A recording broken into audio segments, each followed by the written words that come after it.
This is the Catholic Cathedral in central Saigon. The Vietnamese are a very religious people, with most of the population hedging their bets by practicing more than one of them. The predominant faith in the country is Buddhism, followed by a host of others, including Confucianism, Taoism, and Christianity. This is the Cao Dai Temple in Tay Ninh, northwest of Saigon. The Cao Dai religion is a combination of all the major beliefs in Vietnam and boasts an interesting collection of saints, including Buddha, Jesus Christ, and Confucius. There are others: Joan of Arc, Victor Hugo, Winston Churchill, and even Charlie Chaplin. Cao Dai is a relatively new religion, founded only 70 years ago by a Vietnamese civil servant serving in the French colonial administration. There are 4 services a day here.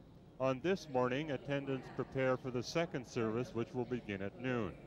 The odd collection of saints peer down from the walls, and a giant globe featuring an eye that is strangely similar to the eye on the back of a US $1 bill keeps, well, a watchful eye on the congregation. As the noon hour approaches, the crowds begin to gather. The Cao Dai Temple attracts thousands of tourists a year. They come to watch the riot of color of red, yellow, and blue worn by the clergy, each color reflecting the different roots of the religion. There are over 2 million followers of Cao Dai, almost as many members as Vietnam's Communist Party. The history of Cao Dai involves some mystery. At various times, they have had their own private armies to protect them against powers that they felt might be detrimental to their right to worship freely. They have fought against the French colonial power during the Second World War, against the Viet Cong during the Vietnam War, and then for the Viet Cong when it appeared the tide of the war was about to change. This is the temporary gravesite of the founder of Cao Dai, No Van Chu. It is temporary because it isn't in Vietnam, but rather in Cambodia's capital, Phnom Penh. Chu, escaping from the French, fled to Cambodia for refuge and died there in 1959 of malaria. His last wish was that he be finally placed at the main temple in Tay Ninh after the war. Nearly 40 years later, the Cao Daists in Cambodia, most of whom are Vietnamese, are still trying to get his remains to Vietnam. It is No Du Phu's responsibility to care for the gravesite. It would bring me great happiness if his body returned to Vietnam.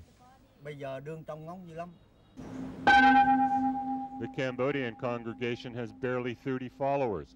On most days, there are as few as 3 or 5 people attending the services.